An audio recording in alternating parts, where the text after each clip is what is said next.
Hi, my name is Caroline Beckett. I'm Vicar of Brightlingsea and I'm at home. My name is Andy Griffiths. I train new ministers for the Church of England in East London and Essex. I'm working from home, and together we are at a distance rethinking Christian leadership. So, a while back we were commissioned. Well, you were commissioned. Okay, so I was commissioned, but I spread the load by asking you to co-write it with me. I was commissioned to write a short book about ministers as community organisers. And we've written about 90% of the first draft. But now we're setting that aside for the moment and using what we've written for this series of conversations. And we really hope that you'll get involved by emailing us. I'm emailable at revcarolinebeckett, that's all one word, all lowercase, REVCAROLINEBECKETT @gmail.com. And I'm at randomlyandy@live.com. Now, we should come clean at this point that we both hate technology.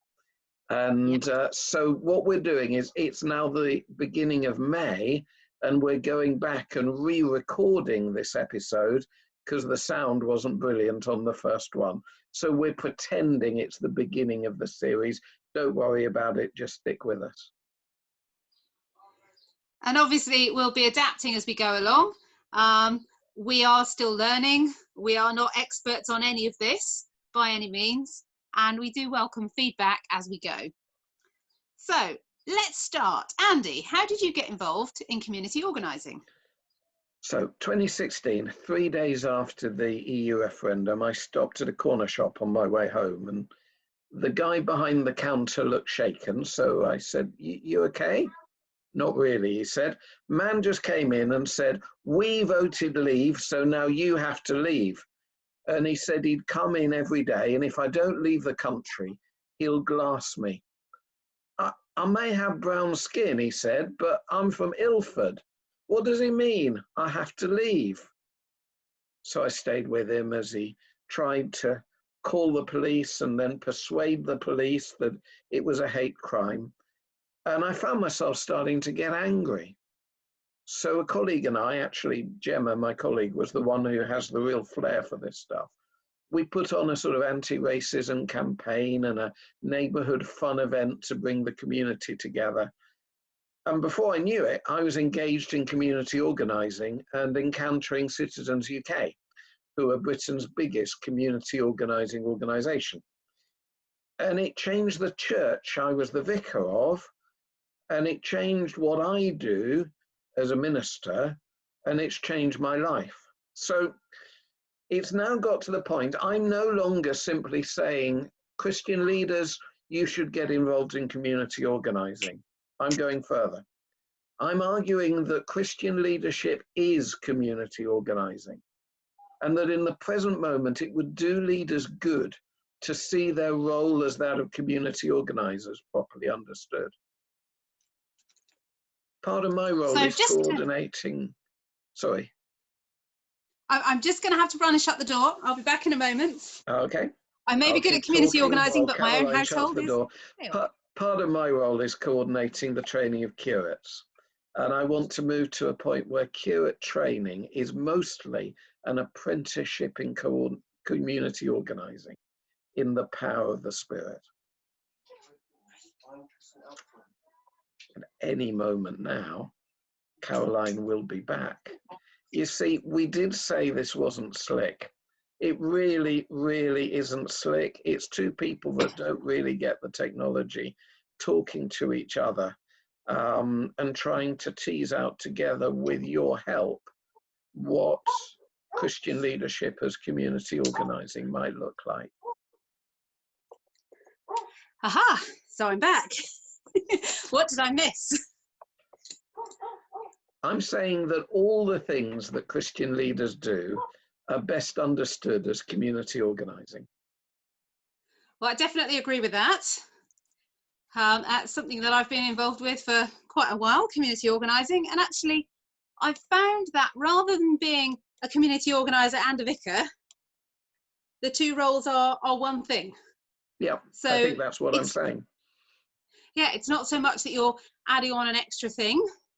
And if you're a layperson and you're working in lots of different ways, because obviously those of us who are ordained, we work in one particular direction, our job and our worship and all of that is all in one box, as it were. But for some folks, they work in all sorts of different contexts and are leaders in all sorts of different ways that perhaps we won't ever be. So it's worth exploring in all those contexts. So it has been quite a journey, not only for me doing the journey myself, but actually me watching everybody else around me in my group who are doing community organising with me, watching the journey for them and what it's been like for them as well. So we've done how you got involved in community organising. I won't tell the whole story of how I got involved in community organising, but I did have a wonderful remit when I reached the parish that I'm in now, because when I arrived here and I came for interview, somebody said to me just before deciding that they were going to appoint me here, we have seen 2 churches close already in this town and we don't want to be next, and we know we need to do something radical. You're it. So I had, in essence, a remit to be radical. That's one way to describe me, I suppose. I look the part, possibly. With the dreadlocks and the bright colours and all the rest of it. But I wasn't going to go bursting in and turning over the tables, well, not at first anyway. And during my interview, I'd been really clear that actually if they chose to appoint me, we wouldn't be rushing into being radical. We wouldn't be doing front-led change overnight, but instead I laid out a year of relationship building, of listening and discovery, so that any change began relationally with God and with the gathered people. Because frankly, stamping the prefabricated programs that you can get over congregations, a bit like a cookie cutter, never seemed right to me, and it destroys the existing shape of things that are created by the intersection of people and place and season. And it makes everything uncomfortably transactional, more about filling slots than transforming lives and discipling. And I'm sure we've all had those conversations, either with a manager at work or perhaps with the minister or a leader of a team at church, where they come over and purposefully seek you out over coffee, and you just know it's a conversation with an end in mind and that they've got something they want you to do. And so trying to avoid that kind of mentality. And a good image perhaps is what happens when you take over a garden. You can just rip everything out and start over again and stamp your style on the space, but maybe not everything that you introduce will thrive. Or you can wait a few seasons and see what comes up, what's already good, what grows well in that soil. And during a parish vacancy, often these little tiny seedlings of stuff, of vocation and of exploration, will poke up tentatively towards the light. And a new vicar, if not careful, can just stomp them all flat within the first couple of months. So shoes off, holy ground. And it's in that spirit that Andy and I are trying to offer you a model for how leaders might want to see their role. And not as a blueprint to follow come what may, because the collateral damage of doing that is unacceptable, but as perhaps one way to garden, whether that is in a church group or in the context of work or in the context of being a vicar or in the context of somebody who wants to start a local charity or local group in the community. Whatever role, these principles will be helpful. So stay with us and we'll be hearing something of how that's working out in Brightlingsea as we carry on. And we'll be talking to and about Christian leaders, so we should probably start with what we mean by a Christian leader. We're deliberately choosing the term Christian leaders rather than ministers, because a lot of people think minister just means the vicar, where the reality is we're all called to be ministers one way or another to each other. Leader is a community organizing term, and we've just chosen to borrow that one. So maybe you help to run a group, or lead a ministry in your church, like hospitality or music or youth work. Maybe you're a lay minister or a priest or a vicar or a curate, chaplain, dean, archdeacon or bishop. Maybe you're leading on social media. Maybe you're a leader in your workplace with the help of God. Or maybe, just maybe, there's something you care about that will turn you into a Christian leader and you just don't know it yet. So in community organising terms, a leader is quite simply anyone with followers. If you've got no followers, you're not leading, you're just going in a direction. And many of us are leaders without realising we're leaders. And others of us can learn to be leaders, even if it doesn't come naturally to us, if we care about something strongly enough to want to make a change and encourage others to help us do it. In church, when we think about following, we tend to have this picture in our mind of Jesus walking around Galilee. It's a really active picture, quite a male one.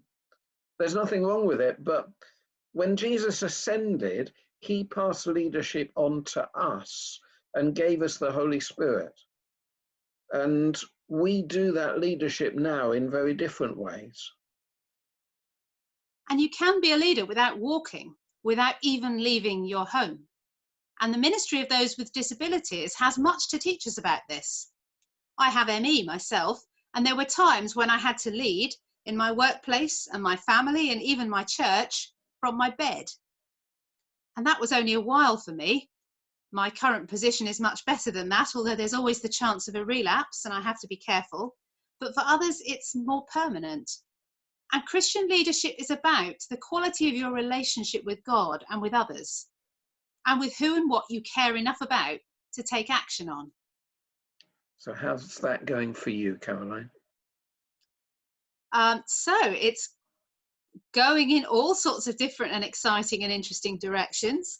But thinking back to where it was going when we started these podcasts, it was going in the direction of developing teams inside the church and also developing relationships outside it. So we had just begun a youth team, bringing together all the various members of the church who had a passion for working with young people, or were already doing it, or worked with young people in other roles and wanted to bring that into church life.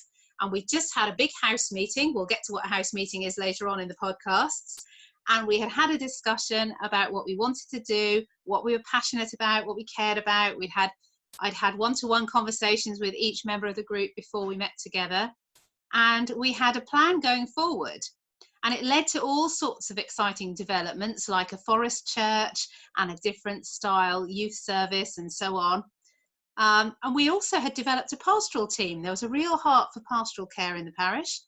And we were halfway through our pastoral training course that a number of our church members, I think about 14 in the end, got involved with.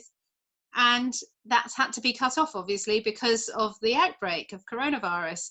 And yet those people are still a team. They're still functioning. They're still caring and phoning people and supporting people and getting all connected up with each other and with those who are in need. And they are working as this marvelous pastoral team, which frees me up, as they should, as it should be, to be able to look outward at other things in the community. And so I've also been in partnership with the local council and a whole load of other local organisations, because we had the crisis occur. We had suddenly everybody had to stay home and restrictions were being put in place, and there were people in need of all sorts of help and support. There were lots of volunteers champing at the bit, wanting to get involved but not really knowing how and being a bit unfocused. And so what we did was we partnered with the council and the Royal British Legion and the Royal Naval and the Autumn Centre, which is a wonderful centre for taking care of our older folks, and with the Food Bank and the Brightening Sea Business Network and various other organisations, and our churches together, which is our Catholic Church St Sabina's, and our lovely United Church, which is Methodist and URC, and our Baptist Church. And we all came together to say, look, we really need to be united on this. We need to give a united statement. We've got something unique in Brightening Sea. We've got the Cinque Port Liberty of Brightening Sea. And so we have the Guild of the Freemen of the Cinque Port Liberty of Brightening Sea. So we have all these marvellous organisations, and what we wanted to do was to make sure that the volunteering hit the ground in a way that encompassed things like safeguarding, because once you start listening in a community, once you start caring about people, once you start offering help and support, once you start beginning to want to make changes, people will trust you. Vulnerable people will trust you with their stories and their needs and their details. We're holding next of kin forms for people who are living alone and are worried that if they're taken into hospital, nobody will know and their pets won't be fed and things. So we're doing that. And obviously food banks seen an increase in demand as people who were employed and just about managing and have been pushed below the poverty line. So all of that is happening. And in the midst of it all, we had to think about, people forget the organising bit of community organising. And actually, there's a reason why community organising works with institutions as well as with individuals. And one of the reasons behind that is safeguarding, because we have to be accountable. And the relationships that we form as community organisers, yes, they're personal relationships. You know, we're involved as real people. We're honest about who we are. We hope other people will be in turn. But they are public relationships with a dimension of accountability. And so part of it was around just making sure that for example, we had a vetting process for volunteers where they had to have 2 character references, and we had a vetting team made up of various organisations, representatives who were respected in the community, to do telephone vetting of volunteers, so that we were sure that when we were sending people out to vulnerable people's doorsteps, they wouldn't be exploited. So it's been quite a big piece of work. Yeah. So it seems like, and this all seems an awful long time ago, but it's actually only 6 weeks ago that we started all this series of conversations. That seems unbelievable. Yeah, back then it felt, correct me if I'm wrong, but I think it felt like we were both incredibly busy. We're both natural activists in character. We were doing all sorts of stuff, but it felt like the rest of the world was pausing for a little while. Both the natural world, perhaps, who were pausing in relief that human beings were doing a little bit less exploiting than the average day. But also it felt like many people had an enforced rest. And I think you wrote a poem right back in those days that you included in our first version of this first episode. So it's a really good poem, but it's a sort of historical artifact as well. Caroline, would you mind reading it to us again? Yeah, sure. So it came out of some thinking about Sabbath, because a lot of the people that I was working with were saying, oh, we must rush into doing, we must run around. And I was trying to say, look, let's pause and do it well. Let's not just fling things into the void, but let's actually think about, there's a difference between a good idea and a God idea. And sometimes the listening and the breathing has to come before the action. And we talk about that in our later podcasts. But also there is a place for rest in community organising. Community organising has a cycle. And at the end of a cycle of action, there's an evaluation and there's a rest time before you go on to the next thing. And that's something that's so often missing in our lives, where we have lots of processes running along simultaneously, like multiple tabs open on the computer. And actually you never really rest. If you think about the last time you actually fully shut down your computer and shut down all the tabs and turned it off properly, that can be a metaphor in many ways for our lives, because a lot of us never do that. We just shut the lid and then open it and take up where we left off the next day. And the Bible talks about the land and the people of God needing a Sabbath, and God going on and on and on about this concept of Sabbath. And when God's people were taken into exile from their holy places and their land, God spoke to them in terms of, now the land will get its Sabbath. The land will get a rest from you, and you will get a rest too. And then you will be reunited with the land and with these places that are familiar. And I don't think for 1 minute that God has inflicted this pandemic on us in order to put us through some ghastly classroom experience and teach us things, or to punish us, or any of these other terrible theologies that are circling at the moment. But that's not the same as saying that we can't learn something good from this, or that good things can't come from it. So I guess that's kind of where the poem comes from. For years our land has groaned beneath the grind of work, work, work, of pounding feet, of churn. For years we stopped our ears and would not mind the gentle voice that urged us all to turn from endless slog and strain that warps and rends the sinews of the spirit toward rest. The Sabbath's breathing wisdom God intends for human flourishing and the land's best. Now cafes rest deserted, and the shops, the bank, the bustle, bargain, building, bar, transport's hot haggling hustle, it all stops, forced into stillness. Now we breathe, we are. Such tragic loss of love, of breath, to prove how much we need to rest, to breathe, to love. Beautiful.